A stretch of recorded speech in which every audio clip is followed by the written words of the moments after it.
Hi there, my name is Kendrick, and welcome to another ENFP Mail interview. Today, I get to interview Lucas. So, Lucas, welcome, man. Hey, man. So, Lucas, what is your full type? So I am ENFP, FF, NEFI, consume, sleep, play, blast. And what did you think, and how did you feel when you got your results back? I was actually expecting sensor, so I was a little bit surprised. I assumed that I was intuitive, just like everybody else in typology. But then I started watching my actual video, and I was like, oh no. And I was like, I think this is SE. Like my brother, my brother's SE. And I showed my brother, I was like, what do you think? And he was like, dude, yeah. And I was like, I'm gonna get ESFP. And I was like, okay, I'm like mentally prepared for it. I'm Yeah, like ready for ESFP. I like opened the thing, ENFP, son of a bitch. Cause I didn't sorry. I didn't actually expect that in the sense of even if I had been an intuitive type, I thought I was gonna be an NI type. After like Austin told me that, because he's an ice savior and he said he thought I was an ice savior. And I'm like, well, this guy knows. I'll trust him, because I don't know. I don't know anything. And, yeah, that's what he said. And so I was like, all right. And nah, man. And after a few days of the type, I felt more comfortable with it. But right away, I still was caught off guard that I was an EP, even though it's so obvious now. It's so obvious, right? Once you sit with it for 6 months, it's so obvious. But in that moment, you're just like, what? But then you see, it's like your buddy gets a new car and you see it all over the place. You get to see it pop up in your life 100 times, and you can't deny it anymore. So I guess you could say I felt confused. I made sense of it, and now I see it all the time, so it yeah, doesn't bother me anymore. yeah. Well, first off, man, you can swear as much you want, so Okay. don't filter yourself, man. Just be you. All right, I'll try. And and then yeah, I get what you said about like once you see it, it's like it's everywhere, because I can relate to what you said because like before I got typed, I was like, the fuck, I'm play blast. I'm like the most extrovert ENFP. What the hell is this shit? You know, like, and then they said that FI is my worst. I'm like, what? And then like, but like later on, like when I thought about it, I'm like, oh shit, compared to because I'm interviewing like different ENFPs, right? And I'm like, oh, compared to those other guys, yes, yes, yes, I am. Yeah, So but you thought you were an ENFP before you got typed, right? I did because yeah, I mean, a long time ago I took the test, those online tests. I got ENFP. Then I went to college, and then they, my college did the MBTI test for everyone. They got a professional to come in, and then got ENFP also, and then yeah, and then like Dave typed me on the phone as an ENFP but NET. That surprised me. So I was like, okay, yeah, I got a lot of ENFPs already. So I'm like, yeah. So, Like, yeah, but I guess so. I guess I'll take it. Yeah. but I definitely like got surprised by the NET part because like I'm like I thought I was one of you like the NEFIs. So you know, Yeah. what did you think you were before you got typed? Like not what Austin said, but what you think you were. So, okay, that's a great question. Going into my original, so I've had like three changes of minds, I guess. Originally, when I first saw the system, I thought I was Neil Tyson. I related a lot to the way he talked, but I just realized later I was relating to the EP NE First Savior, like, awe and majesty of like how I describe the universe and the cosmos and God. Just, I don't know, the way that I connect with reality is very similar to other EP NE First Saviors. And so since I knew nothing about the system or how it worked or why it worked, I still was in the like mindset of like, if I relate to this, I'm probably this. And so I just thought I was Neil Tyson until I met with Benjamin, and he told me, no, you have FI, dude. And I was like, what? Because I never ever even conceptualized like in any serious way having actually being a feeler. But Yeah, again, when you look back, it's so obvious, right? Um, but like I always thought, no, I like struggle with my feelings and like they're such a burden to me. And it's like, oh yeah, that's a savior. Like once he was like, dude, like do you realize how rare it is to be able to like rank your top 5 favorite anythings? Like not everyone can do that. You need to have the F5 function. If you have the FE function, you're good at, mentioning what other people's favorites are. Yours don't come naturally to you. And I'm like, what? Like, it just never occurred to me that that's how FI worked. It was just knowing what you liked and knowing what you wanted. And it also was very strange to me to think that other people don't feel that way. Like, it's very strange to me to think that other people don't know what they like and don't know what they want, if that makes sense. Like, they Yeah, have no, desires, but they don't know. Like, my wife, it's like, even my own wife was telling me this, but it's like I didn't believe her. yeah. Like, it just didn't. It made no sense at such a deep level. I just thought she was lying or being coy or whatever. But it's like, no, Yeah. she really just doesn't know. And it's like, wow. So your wife doesn't have FI? She's TI? No, she's She's been TI. typed? She's been typed? No, No, but no, but my brother and I have done a lot of work on it with her, and our conclusion is that she's TI. However, obviously, we're open to being wrong, but that's just kind of the frame that we're working from. oh, I see, I see. I mean, because Yeah, it's possible she's like an ENTJ or ESTJ also, right? With the FI in the bottom, so that's why she would not know what she wants. So I mean, it just could be possible, but possible. she is the classic mope. So it would be very surprising for her to be an EJ unless she was one of those crazy black glass lizards Yeah, in the her. play consume sleep last one. Yeah, but you're technically a mope also, but you're pretty Yes. extroverted for consume sleep actually. Yeah. Well, I pre-gamed a little bit, so. Oh, I see, I see, I see. Okay, fair enough. Yeah, okay, I see. Okay. Okay. So how did you talk to Benjamin like in Oh person? yeah, I forgot to finish the story. My brother hooked me up with Benjamin. He knew him from something that he had, because my brother was type before me. You've interviewed him, Logan. Um, he was type before me, and for like months he would just tease me about not being typed, and so eventually I just decided to do it. Yeah, Yeah, but I first talked to Benjamin because Logan said, "Oh, maybe this guy can help you, and he doesn't charge anything." Because this is back whenever OP was like $150 to get typed. Like when right. we were talking about this, and then eventually it got cheaper, and I paid the $29 back in April. But in that time, I transitioned from thinking that I was FI NI from Benjamin. Benjamin explained to me that no, you have FI. I'm like, okay. Did you talk to him by on the phone or like how did And you? like what we were doing. Oh, like on Zoom. Okay, like kind of like that. Okay, I see. Okay, and then he saw your FI right away. Yeah, it was like smacked right in the face because I'm just very opinionated and I speak very freely and I say what I think. Yeah, yeah, it's true, man. Like yeah, the FI people they do have FI, but they can't see it. So the FI people have to tell them what they clearly want or like, you know, because like I feel like everyone has everything, kind of like what David Chen always said, but you're blind to the ones that you don't have, like the functions you don't have. So yeah, so it makes sense. Um, all right, cool, man. Let's in this interview, I will ask you about your parts, but because we're both ENFPs, I do want to kind of compare like how Sure. we live our life because it's a little bit different. So let's go compare your NEFI versus me NET. What's going on with you, man, as an NEFI person? Like what does like your day look like? Like living in NEFI land. So do you mean it more like what do I do during the day or like how do I see things? Um, let's say you're talking to someone, and obviously Mhm. NEFI kicks in first. So what's going on? Like, Um, I don't know. I guess a lot of times I'm trying to guess what other people are gonna say and then like preempt that with like my own thoughts. And I'm trying to work on that now where I just listen.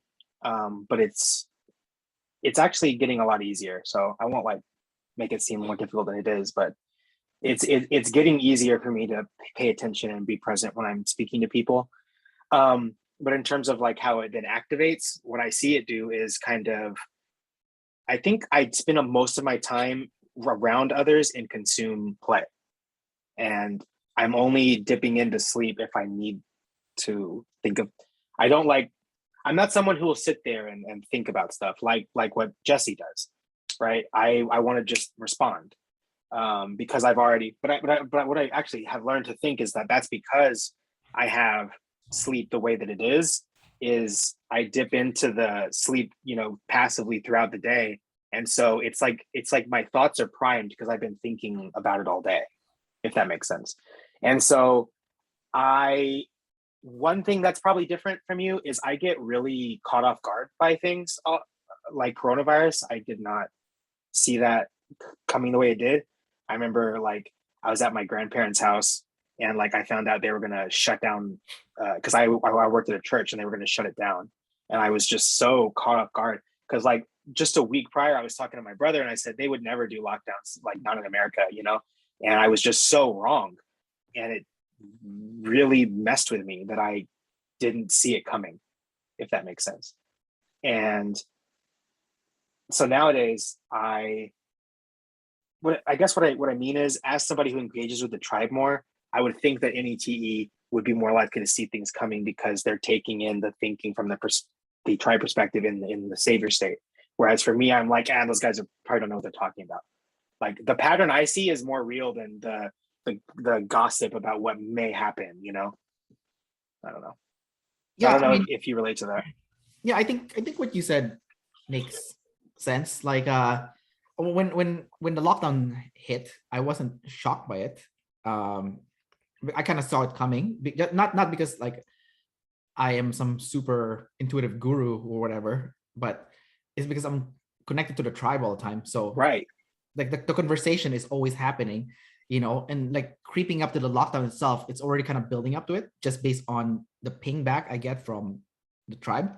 Like my managers and whatnot, they're saying, it's not looking good, something might happen, so it's like I'm kind of like prep already, but for you it's like boom, like it's like smack. Yeah, it hit like a week before I was saying, oh no, never. And then like that Tuesday we had a staff meeting and they were like, oh well, we're looking into the cases and we're seeing what everything is. And then by Saturday, it's like there's no church the next day. It's like how did I miss all of this? Yeah. Like how did I not connect these dots that this was going to happen and anticipate this? So I guess for me, the experience of being an ENFP is that I anticipate everything. And so it's really hard to do two things: to take it on the chin when I'm wrong about that stuff. And then it's really hard for me to be in the moment because I'm always projecting into the ideal future. I feel like based on your description, I feel like it was more your masculine NE. Like you came to a conclusion very quickly that a lockdown is probably not going to happen, you know. But because I have feminine NE, it's for like, okay, the possibility is open. Yeah. That could happen. So if it happens, I'm not shocked. But for you, it's like, hell no, not going to happen. It's like, Yeah, it didn't seem to line up with like what I felt like was like American, like the way we hold up like liberty so much and yeah, freedom. I was just like, nah, no, nobody would go for it. But yeah. I was just way off.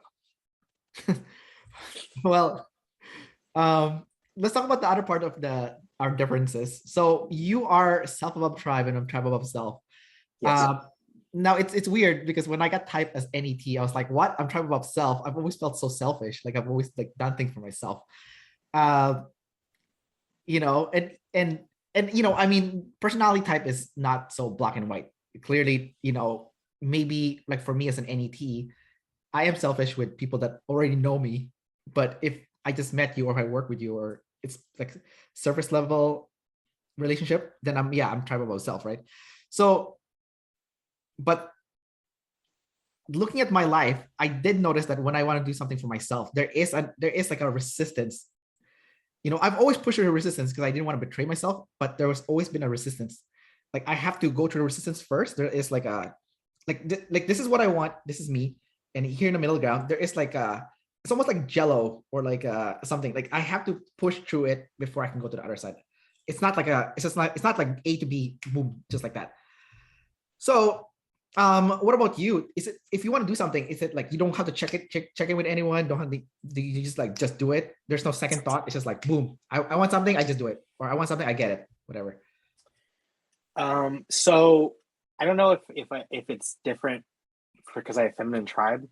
But for me, or if you, I don't even know if you do. I just mean that because I have feminine tribe, I don't exactly relate to that because I I do have an element where I want to get permission for things, and I think that's some relic of childhood. I'm trying to like work through that therapy shit, but it's it's not natural to me to just go do things without asking or telling someone, or like to, I don't know.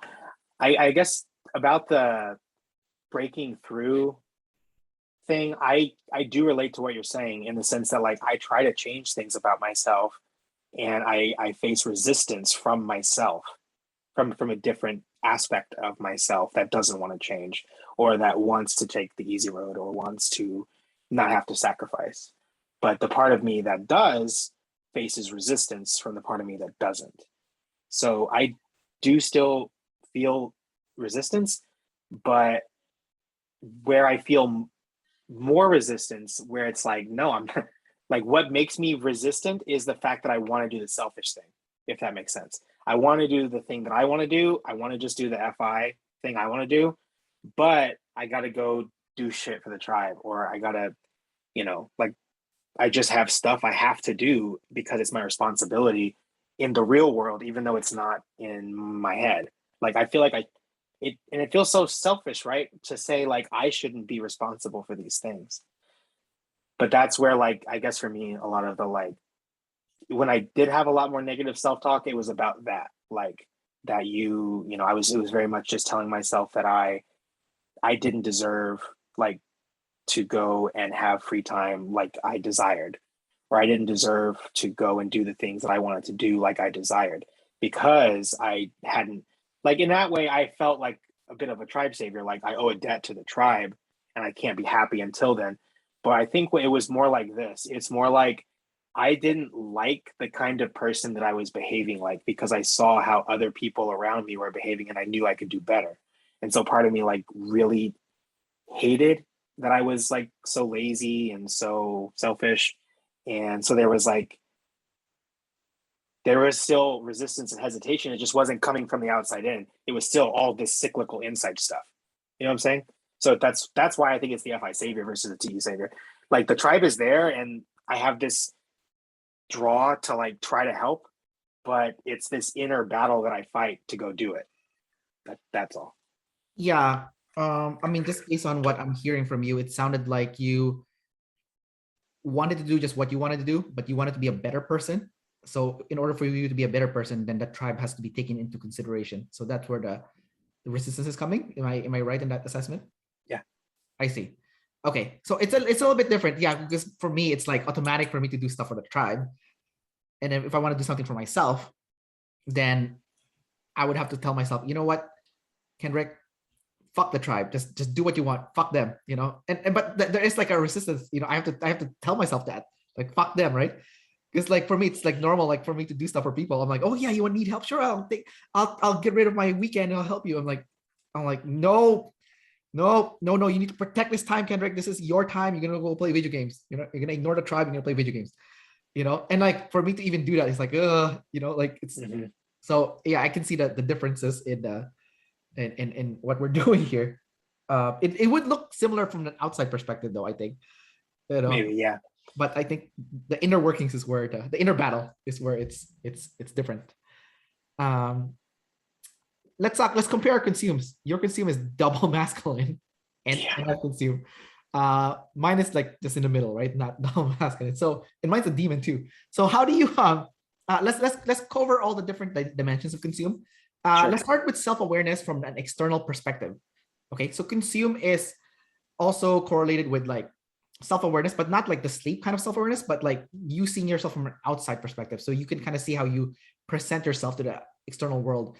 What I can see from people who are consume sleep or sleep consume is you guys get really self-conscious of how you present yourself to the point where you don't even do what you're supposed to do because you're so self-conscious. Like there's almost like a perfectionism to consume sleep consume, that like whatever you had in your head has to Yeah, manifest. you want to reveal the best part of you. Like if Yeah, you're going to reveal something, you want it to be worth revealing, and so you're very self-conscious about the stuff that other people might judge you for. At least that's how it is for me. Sure. But because you're blast last, you don't have the practice of revealing over and over again. So it's like Yeah. when it comes out, it's like, so Yeah. can you talk about like that self-awareness from an external perspective and kind of like always being aware of how you present yourself at all times? Yeah, sure. Although I would ask, does everyone not do that? Does everyone not think about how they're acting? Fuck no. The consume last are the worst. They have no idea they're doing cringy shit because they're consume last. Okay, well, this is all new to me. I just assumed everybody was aware of I mean, hey man, that's your first how animal. they Oh. look and how they act. I don't know. But yeah, I mean, I like to, I guess, manifest myself the way that I feel, which is like a comfortable, relaxed person who is drawn to like peace and calm. And so, even though I'm a bit of a chaotic and like hectically minded and spoken person, I think that I still want to be seen as like a laid back, like hippie, even though I have very certain elements of me that are very uptight. And so I guess I'm self conscious in the sense that I have a certain way that I want to be seen. But it's what I'm working on is this: creating a smaller and smaller and smaller delta between the way I want to be seen and the way I actually am, if that makes sense. So that the way I want to be seen, my ego, is very closely aligned to the me that I actually am if no one was watching. And at this point, it's been very challenging. Like, I think about parenting, like I really want to be more open and loving with my kids and silly and pretend, and it's so hard because I feel like at a long, long, long time ago, I internalized at some like masculine FI level that like men behave a certain way. And then if you don't, you're like a sissy or like gay or whatever. And these things are socially to a young kid considered bad in the 90s or whatever, right? And so you'd like have this like, I'm not going to be seen that way. So the way you talked about that consume sleep, controlling how like the awareness of the self, like I don't want to be seen this way, so I'm going to make these choices or take these actions, but it's all subconscious. You don't know you're doing it. You have no freaking clue that this is going on. At least I didn't.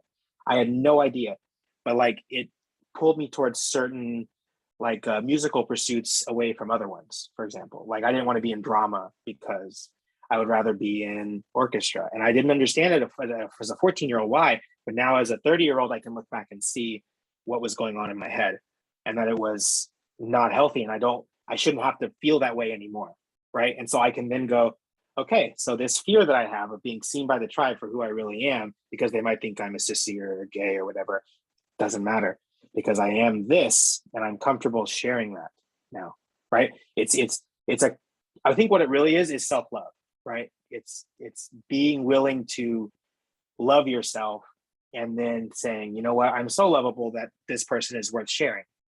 And then just seeing where that takes you. Because for the longest time, it was, I suck, I do everything wrong, I mess everything up. I need to just be better. I need to straighten up. I need to fly right. I need to pull myself up, and I need to just go and be ST in this ST world. They don't want what you're selling, dude. They want this. So you have to be that or you're not going to make it. And it's like, no, dude, you can make it being you, just not where you thought. It's like I had to reorient myself a little bit to be able to see that I didn't have to fit down this very narrow alley. There was so many, I don't know. It's like I got caught on a fishing line. And I was talking to Dallas about this. I was like, I was caught on a fishing line and I just wanted to swim free. And so now that I can do that, I don't feel stuck to this stuff that I was stuck to. It's like now that like image that I want other people to have of me, so few people have that of me anyways, that like, what am I propping up, man? It doesn't even matter. Just be yourself. And yeah, I guess in that sense, self-awareness is shit because if it's causing you to behave in a way that's inauthentic, then you shouldn't do it. But if where self-awareness is good is then being able to look back around at how miserable it's making you to act this way and that you can fix it if you just reorient yourself, you know? That's what I would say. Yeah, it sounded like you were doing a mix of NEFI and FISI just like right now. So it wasn't yeah, the self-awareness thing was interesting because I think you wanted to show the world your SIFI, but you couldn't because there was a disconnect with the NEFI and the outside perspective of you. The other thing too, I was watching you, I kind of noticed that you look like Owen Cook. I don't know if you ever got that.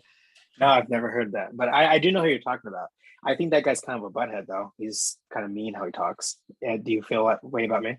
It's okay if you do. It's not going to offend me. Is it like mean and pointed? Because I used to get this feedback a lot that I was abrasive, and I thought I've worked on it a lot, but maybe it still comes out whenever I'm like kind of letting it flow. I don't know. No, there's nothing wrong with the way you talk. You're sleep second, so that S, the double masculine SF, not double masculine, sorry. Your NEFI is double masculine. So yeah, you are double masculine at the upfront, which is interesting. But no, the way you explain things is the way he explains things. And yeah, I think he comes across as a butthead, but I think he's full of wisdom too. Like the stuff that you were explaining earlier is how he explains it as you being completely unhinged, where like there is no more filter because you care about what everyone thinks of you. But and he would also say things like, and it's normal to care about what other people think of you. It's completely normal. That's like, human nature wise and whatnot. But you do get to a state where you can just be you 100% at all times. But that state you cannot maintain too. So you do have to build up to it because we have two brains, right? We have the emotional brain and the logical brain. So if you're working and stuff, then you're probably gonna be more logical. But then the moment you want to be you, then it's more emotional, right? So to do the transition between both brains, there is a time in between. Some people rely on drugs and alcohol to get to that point, but you could get to that point if you just have I think it's called social momentum. So if you're talking to someone long enough, like David Shan, when they type people, they said people are not themselves until 45 minutes in. So that's like social momentum, right? You need to talk to get to some more point where the bullshit is gone. And then now there's nothing left, but okay, I just need to be, it's just you left, right? But it's like, yeah. My goal is to make that 45 minutes into like 30 seconds. That's my life goal.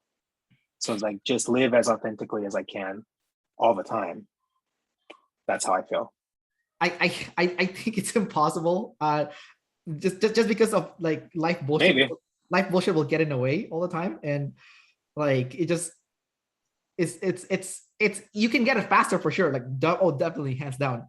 But when life bullshit gets in your way, you will get stuck in your head, and when you get stuck in your head, then it's hard to have the full self-expression that you would like. That, but I'm not saying it's impossible all the time. I'm pretty sure you're gonna have good days where like, yeah, it just comes out, boom, I think eventually it's a product of honesty. I think like if there's no thinking in the head about how you're going to be perceived, so there's no temptation to lie, then you don't have anything to think about. You just speak. You know what I mean? And so there's the hesitation goes away. The like, what mask should I wear? What is this person going to think or say about this thing that I'm about to say? Whenever that is less heavy, on your ego, and it's lighter and airier, because I don't know why, I haven't gotten that far, but I just imagine it, and it seems that it's possible if we can just get over ourselves, which seems to be the hardest thing in the world to do for people, me included. Yeah, I think the only people I've seen who have been able to do that are seniors. So maybe when you're old and you don't care anymore because you're gonna die. So just say whatever you want. Because I teach seniors fitness, right? And then I had this old lady go up to me once. I was subbing for someone's class, so I wasn't the regular instructor, and she said to me, "Is it always gonna be like this? Because if it is, I'm not coming back." And I was like, "Oh man, it hurts. It really hurts." And then she's like, "Sorry, I just gotta say it the way it is. I'm old. Like I don't have much time." So I'm like, okay, I guess I don't know. It's still tough for me because I'm like, yeah, it's true. When you're old, then you should just say the way it is. You don't have time for bullshit. But does that mean you get rid of tact also. I don't know. I don't know. It's just like something I was thinking about. No, you turn yourself into the kind of person who can speak freely. That's the idea, if that makes sense. If as long as the person that you really are is somebody who is going to be like you're the meaning this, you're the kind of person you would admire in society. You're like realized, right? You're like actualized. And so you don't have to be this it's not this constant battle between the ego and the you or whatever, like the who you feel like you have to be and then the who you naturally are inside the untranslated, unfiltered version. That distinction, I think, is what is lessened by that getting it from 45 minutes to 30 seconds, right? It's the you that you present yourself as and the you that you are becoming the same person. It's not that like you just show everybody the fact that you don't, wipe your ass and you don't, you bite your nail. It's like that's not what I'm saying. It's you are also the kind of person that takes care of themselves, that looks good, and you care about like all of these things become part of you, and it's not a fight, to want to be better. I don't know. And then nobody's gonna like look and nobody's gonna look down at somebody who is trying and wanting to be themselves. And those that would are not to be. Why would I care what they think anyways? So that's kind of my understand. Like that's the pathway I'm taking towards motivating myself to work on this. Is that the kind of people's feedback that I want anyways aren't people who are going to judge me for being more authentic. You know what I mean? And they're not going to judge me for trying to turn myself into a good person, which is then able to be represented authentically. So I don't know. I get what you're saying. I just feel like it doesn't work in reality. That's just my maybe, and it probably doesn't, but it's like I cling to it because it's like my biggest aspiration. Like, what else can you set your mind on other than being the best version of yourself that you can? And the best version of yourself that you can be is somebody who cares about others and is somebody who is willing to listen instead of talk and is somebody who is patient and kind and thoughtful and all of these good virtues that you admire and you like in others. So to be the best version of yourself is to be wholly incorporated. And it's not something we can ever achieve. And so I agree with you. It's not an actuality that can ever, but it's an ideal that you can set yourself on the path towards. And then it's like the biggest dream you can have, I guess. And so basically any progress you make towards it is meaningful. I see. Okay, I get what you're saying now. So I guess what you're trying to say is strive for that, even if you'll never hit the perfection dream that you set that you imagine in your head. Any progress is good. It's yeah, because you attack it from two angles. You attack it from the willing to show the self, like vulnerability, and then you attack it from the self-betterment, self-love, like I'm totally willing to show myself because the self that I'm showing is someone that I also love, and I'm willing to now share this person with the world because I don't despise this person and want to shield you from them. You know what I'm saying? Right. Like that's ultimately what it's always been for me. I, hate myself, so I don't want to subject you to that. It's too much. So I'll contain that guy, and you'll get this like slightly friendlier, nicer, funny one. And the one that's like me or whatever is just miserable and bullied inside by the other parts of me. Well, it's like, no, that doesn't have to stay that way. I can slowly build that little me up into this guy who can be confident and be presented to the tribe. And he's just good to go, I see. Okay. So you're trying to get rid of the mass, essentially. Yep. Okay. Okay. So since you're already talking about that, you're talking about NEFI. Let's talk about SEFI then. SIFI, sorry. Because you're going between those two really quickly. You're doing the consume and the play, like how you present yourself to the world, but you're also trying to work on your being, your character, so that the authentic self can manifest at any given time with as little lag time as possible. Yeah. When you're dealing with a tribe, so at any given time you don't have to suppress that. It's out. I have trouble with that, but we can talk about it. So the thing we both have in common is we both have masculine FI, right? So because we both have masculine FI, the difference compared to a masculine DE is masculine DE sees the tribe as a threat, but masculine FI people see themselves as a threat, right? Mhm. So I do see myself as a threat, and I feel like if I were to do what you said, that is the ideal goal. I know you set it out for yourself, but I do agree with everything you said, just because I can relate to the sentiment, and it's a little bit harder for me because I'm tribe above self. So I do feel like there's an extra challenge, extra hump that I have to jump. But regardless, I do strive for the same thing. But I feel like if I was just me 100% all the time, man, I would fucking offend a lot of people. Like I have double masculine SF sleep, man. It is fucking offensive. But that's because that's who you are. What I'm talking about is also changing who you are into being somebody who wouldn't do that because you like that kind of person better than the person you are now. I like the And offensive side of me though. and But that's cool too. That's cool too. That's what I mean. You get to decide what you like because you have that five, right? It's not up to the tribe. no, it's not. But I do care about the tribe. So it's like putting it out. It's like it's too offensive. But like I think maybe you're saying softening the FI bit, making it like more feminine FI, so you can choose the identity that that that would that would be the best for you and the tribe, so that no one gets hurt, but you can still be authentic. You know, kind of like Tony Robbins or whatever. They have feminine. Arnold Schwarzenegger. He chose his identity, right? Yeah, well, it's seeing your identity. It's making your masculine FI identity, telling it, repeating yourself, telling yourself, no, I want to be different. I want to be better. We want to be different. We want to be better. We don't want to be like this forever. We don't want to feel these feelings forever. We don't want to hold on to this shit forever.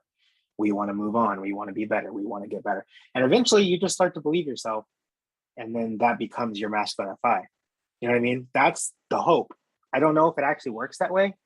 So far, it seems to work that way, but I don't know if it's a rubber band, man. I don't know if it snaps back. It certainly could. I'm still in the middle of seeing how far I can pull it. yeah. Okay. No, I completely get your sentiment because I've thought about it recently too. I was thinking to myself, I was like, I have all this self-doubt and self-confidence issue, but I don't have to have it. You know, gave Let it go. I gave myself that. But to think in that sense is not sustainable. There is a rubber band effect because it's not the norm.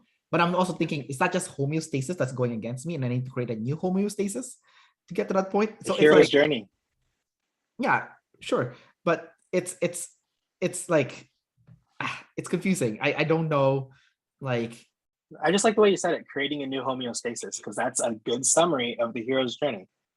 You go through the trial, you emerge the other end into your new normal, and your new normal is better than your old normal. is that what the hero's journey really is? Well, whenever you break it down to its story elements, usually yes. Okay, all right. Just from my experience as a storyteller, it's you meet the guide, you encounter the challenge, you lose the guide, you rise to the challenge, you either win or you lose, and then there's a new normal. Most heroes win. If they're tragic, they usually lose. Yeah, I read this book called The Alchemist. I don't know if you read it, but that to me was hero's journey right there. And to me, that book was like the complete outline of what a hero's journey is. It's like, I'll give you a quick summary. Sure. Basically, his dream was to go to Egypt to look for treasure. And every step of the way, the closer he got to the dream, the more resistance he had at completing the dream. Because at first he had beginner's luck, so he got money that will help him continue the journey. He got a job, and the job was really cushy, kind of like real life. You got a cushy job and you feel comfortable in that cushy job, and why should you keep striving for something else if you're already comfortable, right? No, but then his manager in his job, in that story at least, the merchant said that, oh, he's always felt like he never completed his own dream, called it personal legend. Therefore, there's always something missing in his life. There's something like he never quite feels satisfied, no matter how comfortable his life is, right? There's like an inkling feeling that the job is not done. So then he moves on, he finds an oasis, finds the love of his life, finds like he gets the high status in this oasis community. And if he just stayed there for the rest of his life, he would have a very good status with the community, lots of money, partner of his dreams, the girl of his dreams, but inside it wasn't finished. The dream, it wasn't complete. Yeah. But to finish that last bit was the most dangerous part of the journey, because the closer you are to the dream, the more dangerous it becomes. Where his health, his life would be on the line essentially to fulfill it, and he would have to be willing to throw away all that stuff, especially the oasis where he already had everything he could possibly want away to complete it. And then from there, when he did reach the pyramid and he went through all the different trials, he almost died. Turns out the answer he was looking for has always been back home where he started the journey, which was in Europe, in this case, I think Spain. Yeah. So for me, that is like what I see as the definition of the hero's journey, where you have a dream, you do whatever it takes to hit it. There's going to be a lot of temptation to quit because your life's so comfortable, but you say no to all that shit and you keep going. And yes, eventually you go back home, because really happiness is home. But you cannot have the realization if you don't go through this, and you always feel like there's a sense of emptiness if you don't go through that journey. So when you describe your journey to me, I'm like, oh, that's very different from how I personally see the definition of the hero's journey, because I'm following kind of like that alchemist route for personally. But for you, it's more like a journey of self-discovery and self-actualization. So it's a little bit different, and it feels a little bit foreign to me, but I'm all ears because I'm curious to see. Well, it's like Luke Skywalker, right? Like, okay. He was just a farm boy, and his true destiny was to be a Jedi Master, but he didn't know, because he hadn't met his guide. He didn't know who he truly was. He finds out who he is, and defeats Darth Vader and saves the rebellion or whatever. But like, he then has a new normal where he's not like, he can't go back to his family because it's gone. Like, you can't go back home in this one, but I mean, he does, right? He does. He finishes his life on Tatooine under the. No, he doesn't. He doesn't. Damn. No, he never goes back.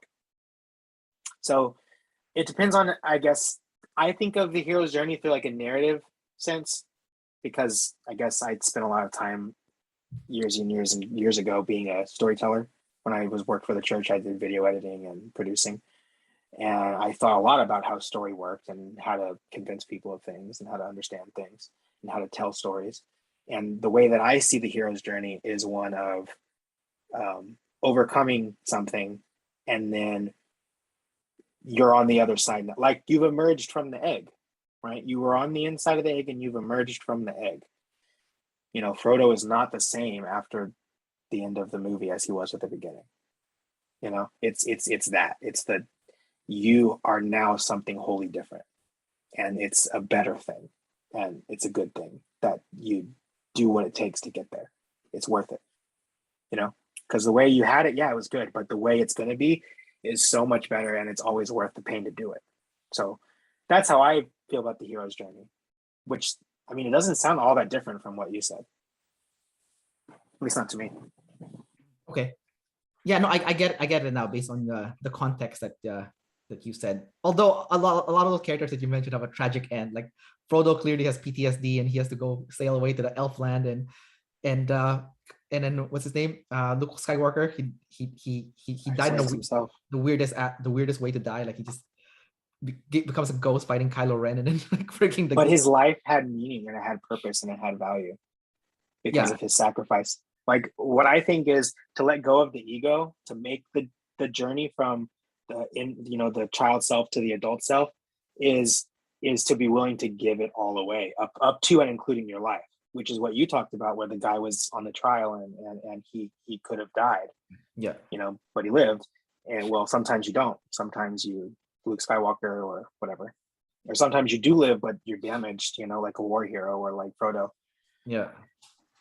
Yeah. I mean, that's the part where it's like, it's not necessarily like I don't know if Frodo came out better at the end of it. That's he didn't, but what he did carries like eternal value, right? It is. He saved Middle Earth or whatever. Not for himself, but for everyone else. So I guess the end goal is to move humanity forward, with you being the sacrifice to achieve it. And I guess that's a good way to close your life because at least you know you did something Yeah. meaningful. Double masculine NF savior. Jesus mission or whatever. Yeah, yeah. Yeah, so that's how I see it. Like it makes sense to me. And if like when I look back, that's the regrets I'll have will be that I didn't try harder to actualize as much as I could and then be the kind of person who can affect the most amount of change, you know? All right, dude. So this is all good and all. I'm like I said, I completely on board in what you said. What I like about it is you have a clear picture of the journey. Now, here's the tricky part. How are you gonna your blast last ST fourth? How are you gonna? What are those small steps to get for I you, have no idea. Lucas? I have some ideas. I have Okay. some NF ideas, but I don't have any like ST proof for you of anything that I've done. I mean, what is your guess? What is your ST guess of like what the steps are to go manifest this? Because there is an SITE steps to get there. You know, unfortunately you have double feminine ST blast, so it's not working for you. But it doesn't Well, mean yeah, because it's because the future, or rather the ST is movable. So I can do this journey and help a lot of people lots of different ways in the real world. I could, one of the things I think about is being like a pastor or a minister or like a counselor or a teacher, like a drama teacher or like a psychology professor one day, you know. There's lots of different ways to do it. And so the struggle for me is picking one and then going. uh, okay. Can you hear me? Yep. Okay. So because you're lead any, SI the bottom, you have to pick one. I know. Which one is the one that you can see yourself doing in the next 20 years? I think within 1 year, I will be my goal is to be a worship leader, you know, somebody who plays music for others and shares the word, you know, in an inspiring way. And then my 5 year goal would be to be a pastor or a clinician of some kind, someone that helps people. So that's a 5 year goal. And then 20 years, shoot, man, I don't know what the world's going to be in 20 years. That's hard for me to even predict that far. But I mean, I would hope that the archetype that I see myself as, so the way that I see myself and the kind of person I try to embody is like Moana, like the village crazy lady, the grandma. Like I want to be able to inspire people and tell them the thing they need to hear that they've been waiting to hear, that they did, like, you know, just build people up in a very real, tangible way that is not based in the sensory. It's based in the, you know, believing in yourself or finding motivation or understanding your purpose. You know what I mean? Some kind of idea land place where I'm comfortable. You know, I don't want to like go start a construction company and like build houses for homeless people. Like that sounds like a great aspiration, but it's like it wouldn't use my natural gifts. And so it would be hard for me to do on a daily basis forever and ever. I need to find something that is, I guess I don't have to, but my ideal choice would be something that I could do every day and that helps people. So if I had to pick one, probably my favorite current guess is I'd like to be like a drama professor or something. Tell people about story and psychology and narrative and just give them all the tools to figure it out themselves. So you're gonna find a way to leap from being a pastor to a drama teacher? Is that is That's not how I would say it, but man, it's hard because you're asking me what I'm actually going to do and I don't know. But if you're asking me what my favorite option is, that's it. So, but if what you're trying to do is guide me towards an ST choice, I don't know. I guess it would be just pursue music for now, which is what I'm doing, because it's also an area where I lack. If I was going to be a drama teacher, I don't know like how to do like musical arrangements or anything like that. So that's a weak area. So I like to focus on music because it's fun, but I don't know. I don't have a good answer for you. yeah, no, it's fine. I'm just prodding. Because like I struggled with a lot of that stuff when I was younger too. Like when I was younger, I had so many dreams that I wanted to pursue, but like as you get older, you start to realize, that's not realistic. That's not realistic. That's not realistic. It's As failure nice, to launch. as nice as the dream is, it's not realistic. It's not. It doesn't mean it's impossible. You can definitely achieve your dream, but you kind of have to prioritize which dream will manifest first. And the timeline is a liar, so it's never gonna come at the timeline that you have designated in your head, like the 5 to 10 year timeline. Maybe unless you're an INTJ, okay, sure, possibly. Because you do have to sacrifice a lot to get there, like that singular INTJ focus that those guys have that we don't have. Unfortunately, we get distracted easily with that any, so it's annoying. But I think I remember I did make a vision board when I was younger of all the things I wanted to do, and I am doing a lot of that stuff right now, which I think is kind of fascinating. Like I wanted I'm gonna do one actually. It's interesting you bring that up. That's kind of a validation for me that I really need to do one. like a vision board. Mm-hmm. It's Oh something yeah. I've been thinking about. Yeah. Oh yeah, dude, that's not bullshit. That thing that's real. It's creepy too, because you have that shit in your wall, and then at first like you don't think anything of it, and then 3 years later, it's like, oh, fuck. Yeah, your brain just makes stuff happen for you. It's like It's crazy. it's like 2/3 I've already done it. What the hell? Like it's just like subconsciously you're like you're not even aware of it, just walking by the poster, and then you see it. And it's like feeding you with like it's influencing you. And then yeah, boom! Before you know, it's like that's the kind of stuff I buy into at like a really deep level because it's the only stuff that's ever like actually worked for me. Is like the only thing that's ever worked. I've tried diets and I've tried leadership strategies. I've tried all this stuff, and nothing ever does anything because I can't remember to actually do stuff. yeah. The thing that I have to do is change my mind, and it works like every time. And there's so many easy ways to change your mind. Like you can set the mood. Like if you want to feel good, you can set the mood with like lights and what are some other things?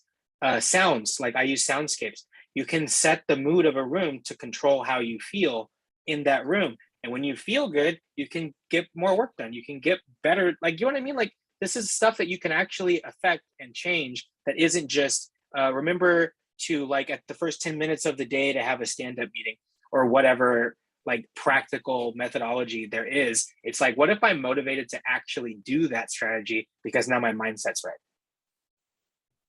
Super good. Where does so I want to ask you about dark emotions. So for me, I know you said that you can change your feeling and your emotion based on music or sound or ambience surrounding. So external factors can definitely make an influence on the way you feel. But for me personally, sometimes I like to feel bad, like negative emotions is something I want to dwell into on purpose because I'm sleep last and I feel like I don't get in touch with my deep feelings unless I feel like crap. So or I'm in a dark place. And I feel like I also have better empathy too when I'm in a dark place because I can share the hardship that other people are going through when I'm also in that state. Dude, I think about that same thing, man. I think about that same thing. Yeah. So sometimes I feel like I'm more human when I'm in that dark state. So yeah. I don't like to reject that dark side anymore. I like to have it as much as the light. I think both are necessary in order to be a better human being in general. And because I have sleep last, like I oftentimes forget what I value and what's important to me. So going to the dark place gives me a smack in the face, like a wake up call to be like, nope, you're fucking up, Kendrick. This is your wake up call. I'm like, thank you. It's like, thank you for kicking my ass. So it's like I don't like I don't like to feel bad, but I don't reject it also. It's like, yeah, you see now the value of it, how it can be for good to feel bad. Yeah. Like I was like a robot before. I was like freaking, like problem solver, NT play, right? Let's go solve everyone's problem.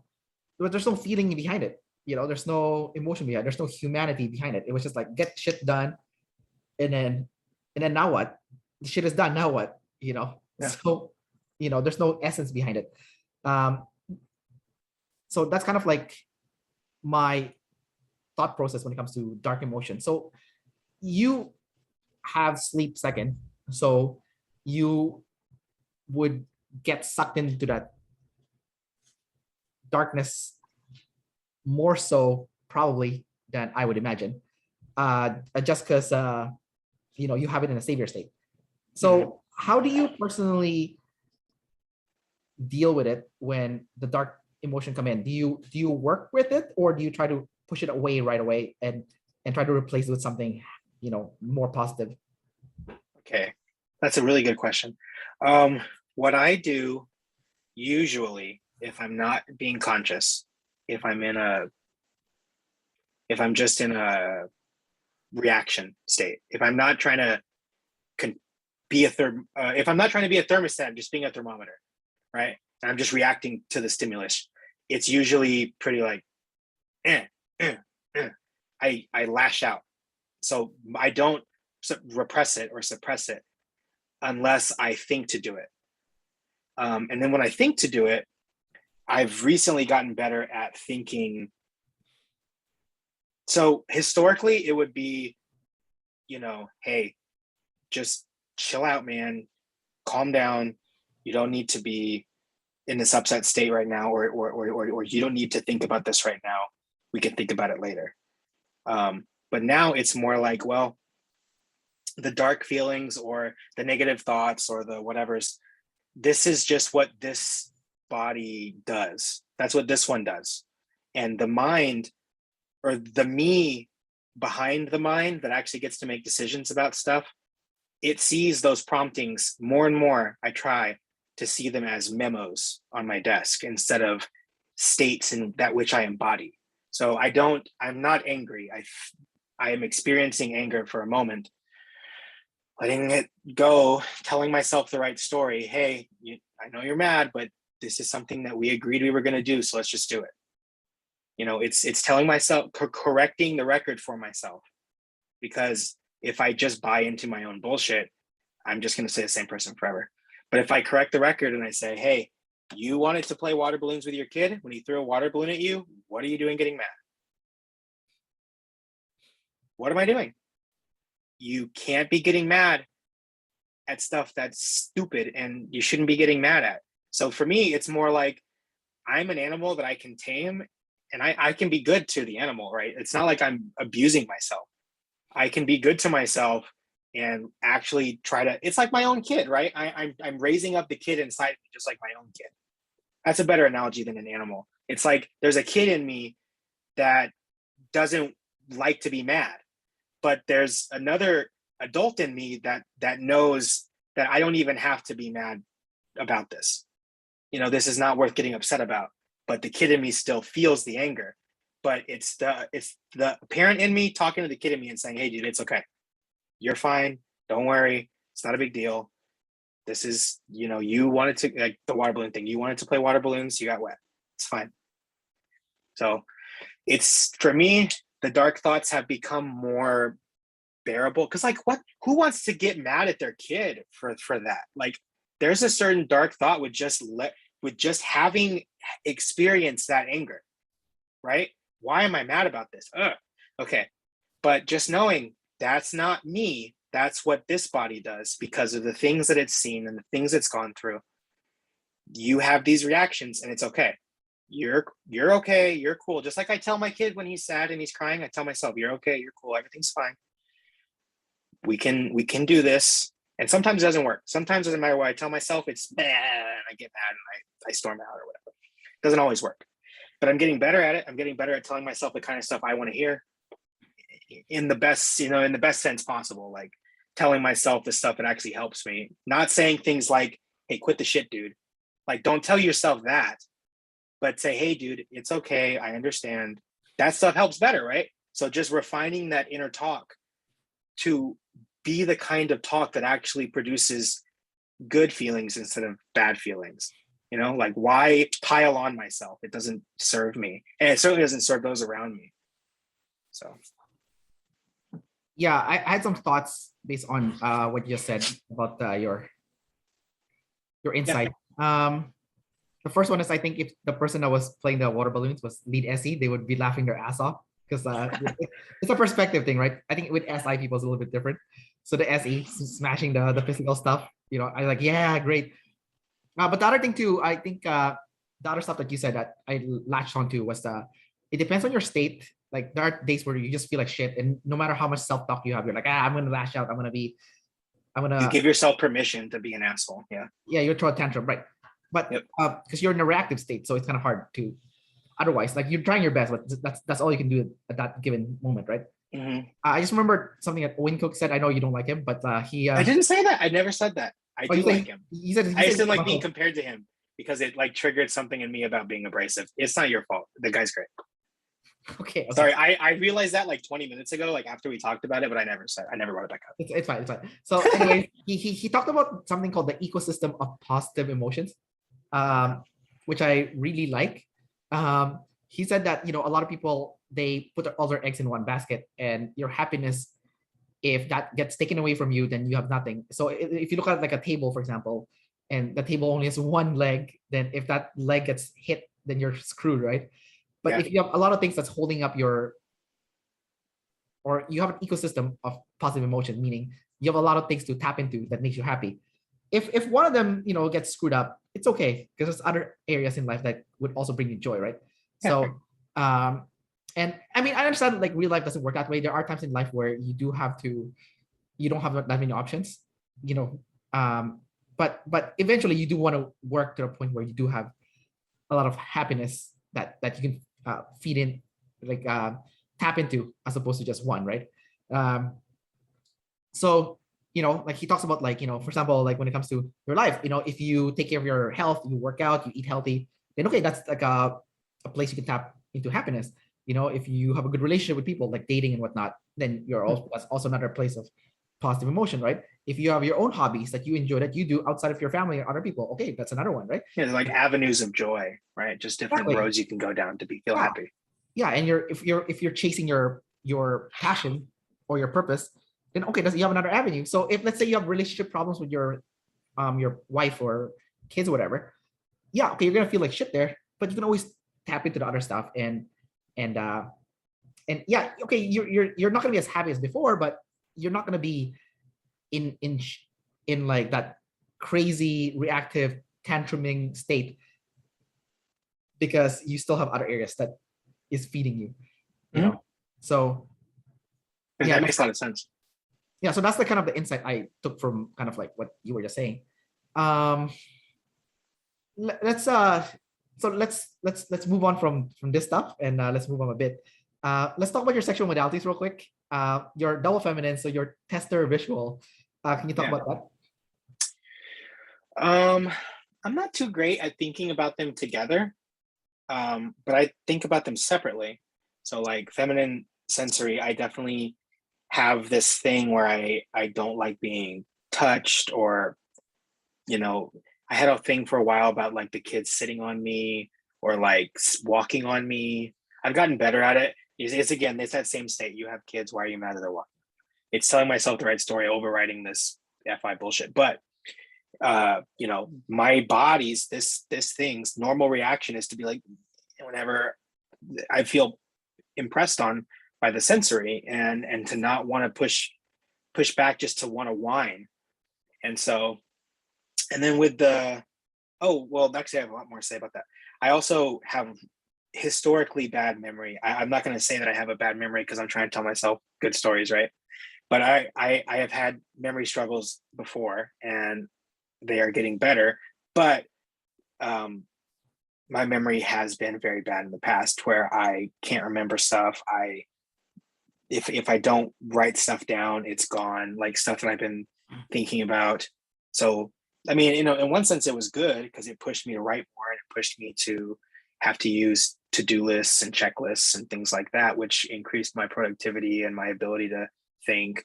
But it did make it's always made it challenging to remember stuff like that I'm supposed to do, more than anything else, like where I'm supposed to be, what time things are at. Like I have recurring dreams about not being able to find my class still at 30 years old. Like I can't find my class at school, stuff like that.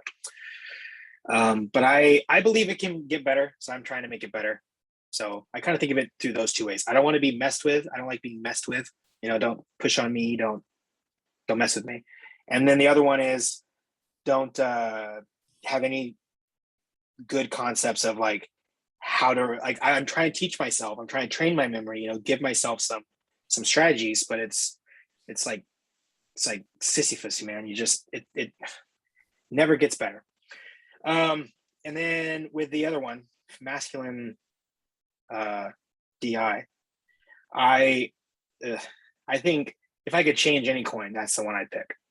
Like it is rough to not be able to be nice to yourself. It's really rough, especially knowing that there's a whole bunch of people out there that don't feel this way. It's like, I guess before OP, my biggest illusion was that everybody was pretty much the same. Y'all were just better at it or worse at it than me. Everybody kind of got the same standard issue. And it's like, what you make of it is what you make of it. But now that I have OP, it's like, nah, man, I was like fucked from the beginning. But at the same time, it's like, so was everybody, right? Everybody's fucked from the beginning, just in different ways. The delusion was that everyone was screwed the same way I was, and that I just was particularly bad at it, And now that I know, I see like avenues that I could attack, that I could improve. Like that's been the gift of OP, is that I now know things that I can get better at. And so the masculine DI, in my experience, has been troublesome, but the feminine DE is not so bad. It's not so bad to be willing to just do whatever the other person wants to do, to just be like, I genuinely don't care. Like a lot of times my wife just doesn't believe me that I don't. It doesn't, like the stuff that, her preference or her whatever, like, do you want to go to the movies? Do you want to play games? Do you want to, like, what do you want to do? Whatever's fine with me. Like, she's always just like, are you sure? I guess because half the time I am like, I'm going to go do my thing because I'm still Savior FI. But when I am going to be Tribe, it's like, well, whatever. I don't know. It's just weird to her. So I guess I like that about myself. I like that I'm very willing to go along with stuff. But I guess being double feminine ST has caused me to miss out on a lot of stuff, in the sense of like, I don't do stuff like camping. I don't do stuff like car maintenance, so I have to pay extra for a lot of stuff because I can't build or do. And I've longest time, I kind of just blame my dad or like blame myself for not having tried hard to learn these things. But so I guess OP, in another perhaps bad sense, gives you a permission slip for why you're shitty. Like, oh, you were like prescribed this brand of shittiness at birth, so like you can just write it off. It's not, you couldn't have done better. But at the same time, it's like, this is where we are now. So what I could have done different literally could not matter less. So stop thinking about it. Just, you have the tools that you have now. You are the person you are now, living the life that you have now. All that shit in the past is gone. So just in every moment, look forward. And my belief with DI is that as long as I keep telling myself that, eventually I will believe it. And I don't know if it's true, but I think it's true. And I think that's the first step. It seems to be true. And if I believe that it might be true, maybe in the future I'll believe that it is true.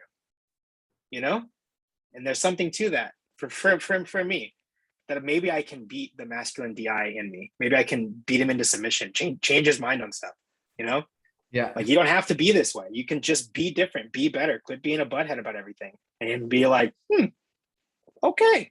Like, that's my dream. Like, just to change my own mind. But my brother, he has none of these issues. He's feminine FI, and he's just like, best function in the world. And it's like, yeah, I can tell. Logan? Yeah, Logan. Yeah. Feminine FI, you're just rolling, just go with the flow all the time. You nothing to get mad about. It has its perks for sure. All right, dude, I'm gonna wrap up the interview. Okay. I need to go to the washroom really badly, so we'll just wrap it up. But there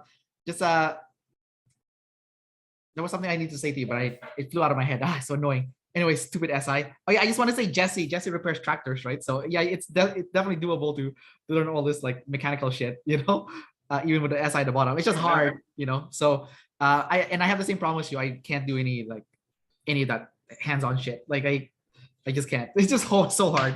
I know you miss out on so much stuff with, Yeah. with your buddies and stuff. Yeah. All right, dude. So yeah, thanks again for coming out and doing this interview and sharing your insights with me. I really appreciated it. So You're welcome, man. take care, man. Peace out. Peace.